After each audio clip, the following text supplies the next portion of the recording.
boa tarde.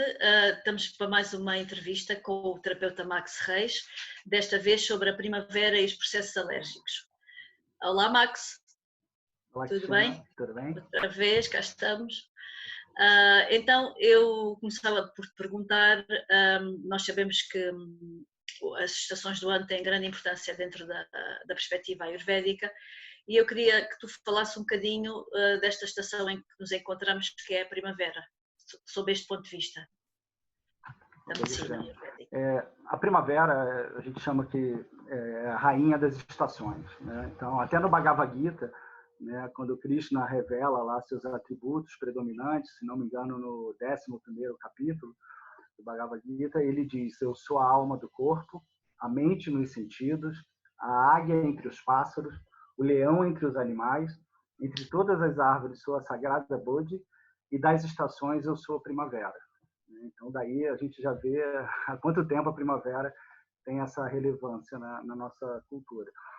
Então, na primavera, né, a Terra ela desperta trazendo o germinar, né, a energia, ela se eleva, tudo está desabrochando e florescendo, né, cheio de cores, vegetação, as pessoas se sentem mais energizadas e gostam de sair ao ar livre, né, o que para nós, em tempos de Covid, não está sendo nada fácil. E a gente repara isso no comportamento das pessoas, né? Enquanto a gente estava naquele finalzinho de inverno, estava todo mundo mais controlado. Agora, com a primavera, as pessoas têm mais essa necessidade de sair.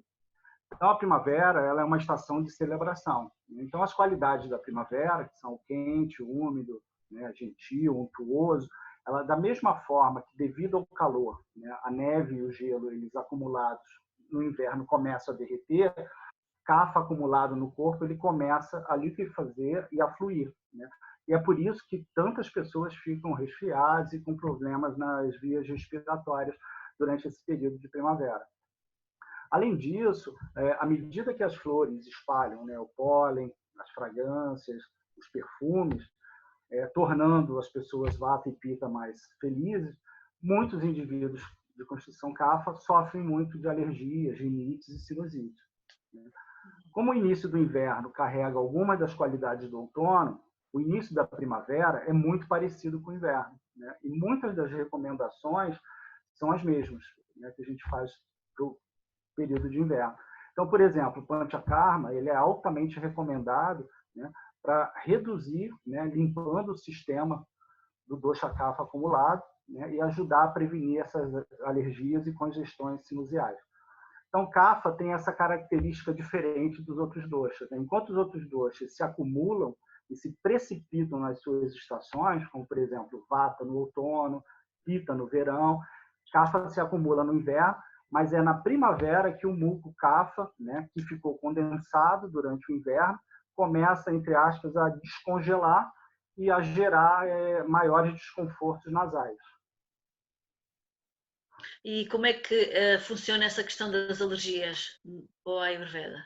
Qual é a perspectiva? Então, eu acho muito importante a gente falar um pouco das perspectivas ayurvédicas, né, sobre a alergia, para que se entenda o mecanismo desse processo. Então, assim, tanto na alergia como na intolerância, por exemplo, são explicados na literatura ayurvédica como o conceito de asatmia. E tem até uma frase que diz: Auchada ana viharanam upayogam sukavahan sahi satmiyam, que é uma antiga frase ayurvédica que diz que satmia é quando os doshas de uma pessoa aceitam e se ajustam a medicamentos, né? Dietas, mudanças de ambientes, mudanças sazonais. Satmia significa tolerância. Asatmia, ou intolerância, é quando um ou mais doshas eles não aceitam essas situações, essas mudanças e reagem, geralmente na forma de alergia. Tanto intolerância como alergia, elas são condições de quê? De hipersensibilidade, né? Ou seja, uma reação de um ou mais doshas a um fator causal. Então, satmia é tolerância natural do tecido ou uma resposta imune específica, né? A causa raiz do desequilíbrio é o Agni, enfraquecido. Os dois fatores mais significativos que determinam a resistência de alguém à infecção e à alergia é o nosso Agni, o nosso fogo metabólico, né? E as qualidades específicas da prakriti de uma pessoa. Então, Agni mantém nossa resistência, nossa imunidade natural, produzindo Ojas, Tejas e Prana equilibrados que destroem, neutralizam esses invasores, né? Então, certas respostas imunes, elas específicas, podem produzir hipersensibilidade desagradável e, às vezes, até reações muito graves, no caso de algumas alergias. A substância, né, seja pólen, pó, comida, remédio, ela pode ser tanto ingerida, inalada, né, ou até posta em contato com a pele e fazer com que o indivíduo desenvolva uma reação alérgica. Cada dato Agni, né, ou cada fogo digestivo de cada tecido no corpo humano, ele regula as funções fisiológicas do seu tecido específico. Então, os componentes elementares das células, o éter, o ar, fogo, água, terra, eles governam os aspectos estruturais das células, enquanto os seus derivados doshas, vata, pitta e kapha, organizam e governam as atividades funcionais das células e da comunicação intercelular. Quando bactérias ou substâncias tóxicas invadem os tecidos, né, prana promove a secreção de ojas e tejas nas células, e essas três energias sutis, eles vão se mover para a região afetada e destruir as bactérias ou neutralizar as toxinas com a ajuda do respectivo dato Agni. Falaste aí da importância do Ojas na nossa imunidade. Poderias falar um bocadinho mais aprofundadamente sobre isso? Sim, o Ojas, na verdade, ele é a essência, né, de todos os tecidos. A gente costuma dizer que ele é a sublimação, né, do tecido, né? E ele desempenha um papel principal na manutenção da nossa imunidade, né? Então, ele é derivado de moléculas kapha, né, mas funciona junto com tejas e prana, né? Se o dato Agni ele é inadequado, a substância invasora pode danificar as células e produzir um material tóxico, que a gente chama de ama, né? Esse ama afeta os doshas de acordo com as características da substância invasora e da constituição do indivíduo. Então, cada um dos três doshas, ele interage com o ama para produzir reações locais ou gerais da natureza vata, pitta ou kapha. As substâncias que produzem essas reações, elas são chamadas de alérgenos, né? A forma que uma alergia assume, ela vai depender tanto do tipo específico de alérgeno e da agravação do dosha, né? Vata, pitta ou kapha. Então, circulando por todo o corpo na corrente sanguínea, né, vão estar ali moléculas de características vata, pitta, kapha, proporcionais à razão dos doshas da nossa prakriti ou vikriti, né? E aí, no caso, só para clarear, né, a prakriti é a nossa constituição original, né, que tem a ver com a nossa ordem de nascença, né, e a vikriti seria os desequilíbrios ao longo da vida, né, de uma pessoa. Então, um alérgeno ele pode ser absorvido na corrente sanguínea, né, e entrar em contato com essas moléculas doshas. Se o rasa ou rakta agni for baixo, os doshas reagirão ao alérgeno dependendo da força e das qualidades do alérgeno. Isso que é chamado de dosha rupa, né, que é a reação dóxica da alergia. Uhum. Então, e quais serão os principais fatores que determinam haver ou não um processo alérgico? Então, os fatores que determinam, né, se há ou não uma reação alérgica, né, e também a gravidade dessa reação, primeiro é a prakriti dosha, né, que é a quantidade desse dosha da nossa já desde a concepção, a vikriti dosha, que é o estado atual do dosha, o dato agni, que é o metabolismo do tecido, e a quantidade de alérgeno que entra no corpo, né? Um ponto importante é que o dosha rupa de uma prakriti dosha, ela criará uma reação alérgica leve, enquanto o dosha rupa de vikriti dosha cria reações alérgicas graves. Uhum. Podes dar um exemplo, por favor? Sim. Por exemplo, vamos supor, né, que duas pessoas têm o rasa-dato agni fraco, né, sejam expostas a uma quantidade moderada de pólen do tipo mais cafagênico, né? Se a pessoa A tiver um kapha equilibrado, ela não vai ter uma reação. ou apenas uma reaçãozinha leve a esse alérgeno. Mas se a pessoa B, por exemplo, tiver em CAFA alto, né, ou até um desequilíbrio, ela vai ter uma reação muito mais grave, podendo até, por exemplo, chegar a um choque anafilático, se ela for exposta a uma grande quantidade da substância. E como é que o AMA influencia nessas reações? O AMA. Sim. Na perspectiva ayurvédica, né, sobre alergia, cada um dos 3 doshas ele interage com o AMA para produzir as reações locais, né, ou gerais da natureza Vata, Pitta e Kapha. As substâncias que produzem essas reações, elas são chamadas de genes, né, e a forma que uma alergia assume depende do tipo específico de alérgeno e do dosha que está agravado, né, ou desequilíbrio. Circulando por todo o corpo na corrente sanguínea vão estar essas moléculas mais Vata, Pitta e Kapha, que são proporcionais à proporção dos doshas na nossa Prakriti e Vikriti, né? Então, um alérgeno ele pode ser absorvido na corrente sanguínea e entrar em contato com essas moléculas dosha. Se a urasa e uracta agni for baixo, os doshas vão reagir ao alérgeno, dependendo da força e da qualidade do alérgeno. A produção de toxina, AMA, né, devido ao mau Agni, né, um Agni deficiente, que causa, então, uma alergia. E todo o AMA é originado da mesma forma? Não, na verdade existem 4 tipos de AMA, né, que podem ser produzidos. O primeiro é o Rasa AMA, que é da Rasa, que é o não processado, algo que a gente não processa, né, por exemplo, na nossa digestão alimentar e que gera esse tipo de AMA. Tem o Mala AMA, que é da eliminação inadequada, o AMA Dosha, que é derivado do dosha em desequilíbrio, geralmente no estágio 3, né, da proteogênese adiantada da doença, e o quarto seria o Mano-AMA, que são as toxinas mentais de emoções não processadas, não resolvidas ou suprimidas. Então, devido ao baixo Sadaka Agni, né, e a reduzida clareza da nossa mente. Então, todos ocorrem apenas se houver um Agni baixo, de qualquer forma, nesse processo específico.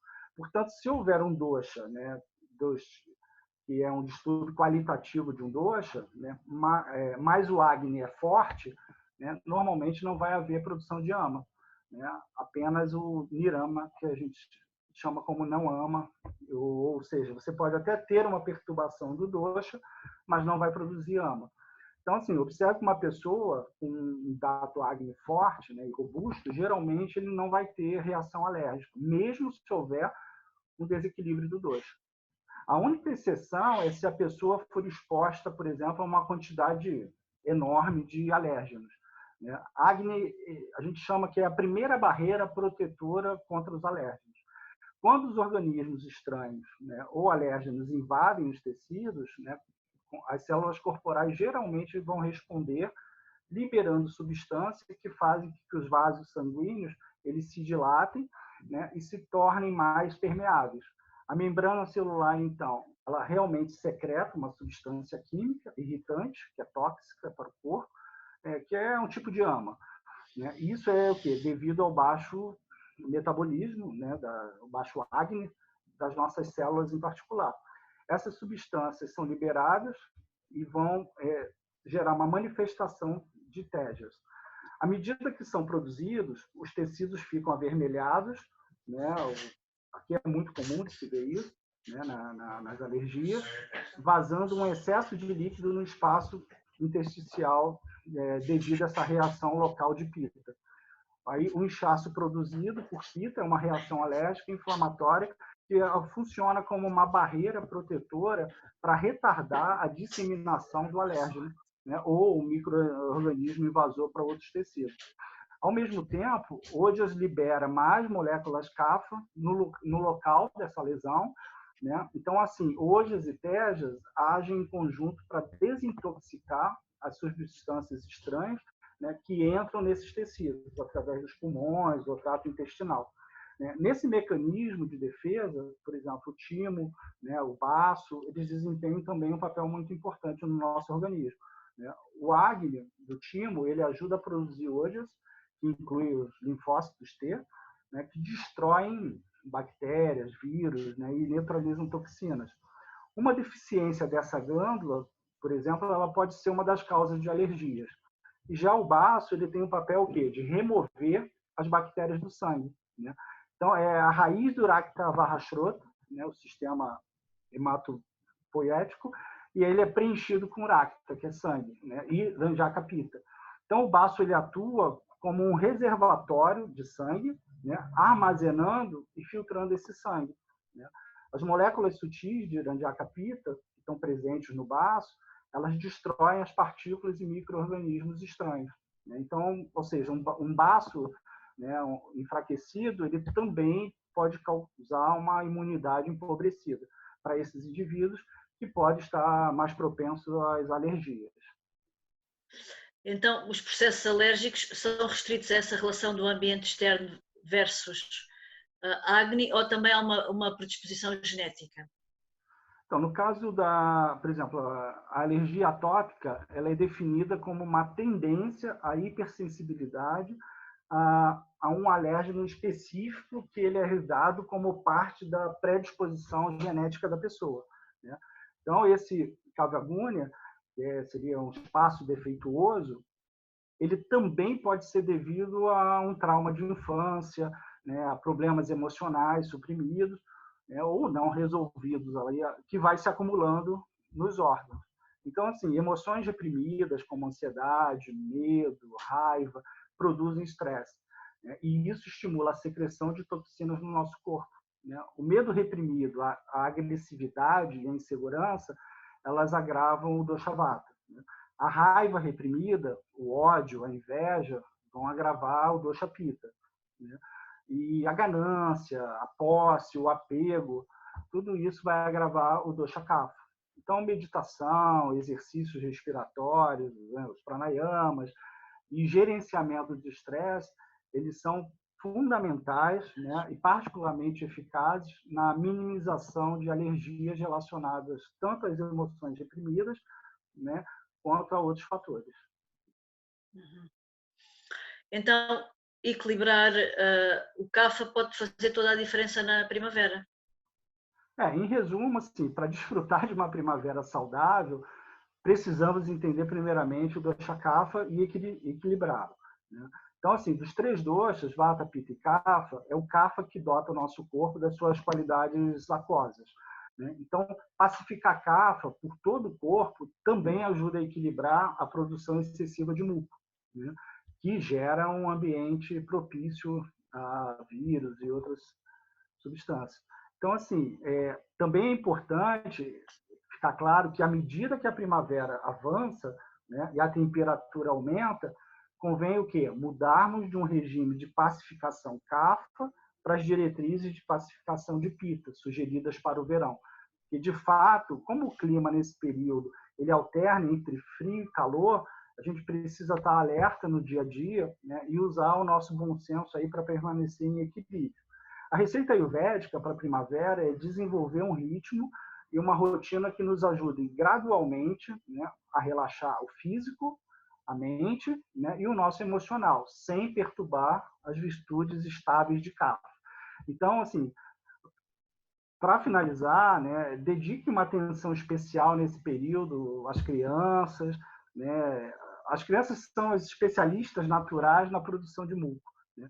O que nos ajudam a proteger, né, ajudam as crianças a proteger os seus tecidos contra o quê? A secura excessiva, né, ou a irritação à medida que elas crescem muito rápido, né? Mas também pode deixar as crianças mais suscetíveis, né, a resfriados, gripes, outras doenças transmissíveis e infecções de muitas variedades.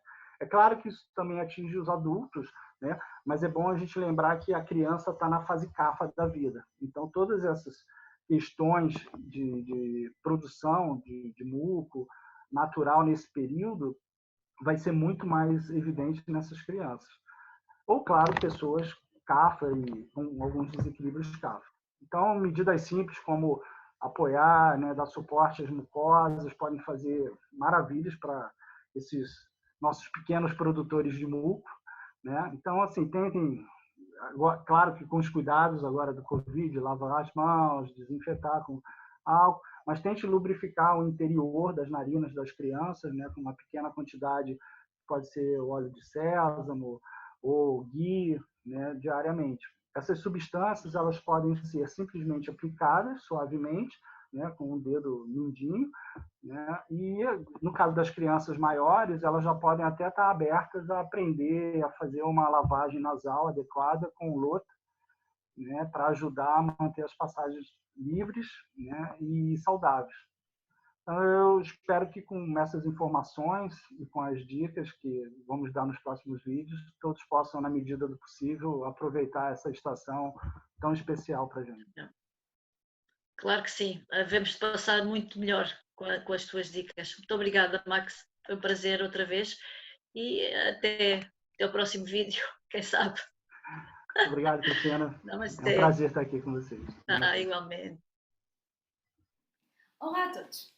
Se quiserem mais informações sobre a Associação Portuguesa de Medicina Ayurveda, poderão contactar-nos através de www.amayur.pt. No nosso site têm disponíveis todas as informações sobre os profissionais de Medicina Ayurveda ao longo do país, assim como das entidades formadoras reconhecidas para lecionar os cursos de terapeuta e de técnico de Medicina Ayurveda. Para além disso, se desejarem juntar-se à Associação Portuguesa de Medicina Ayurveda, têm 3 categorias de sócios. A categoria de sócio profissional, que pretende defender os profissionais da Ayurveda em Portugal, assim como a categoria de formando, que são todos os associados que estão em formação, e a categoria de amigo, para aqueles que gostam do Ayurveda e que querem que ele cresça em Portugal. Para além disso, também podem adquirir alguns dos produtos disponíveis na associação. Muito obrigada por assistirem ao podcast e continuem a ver.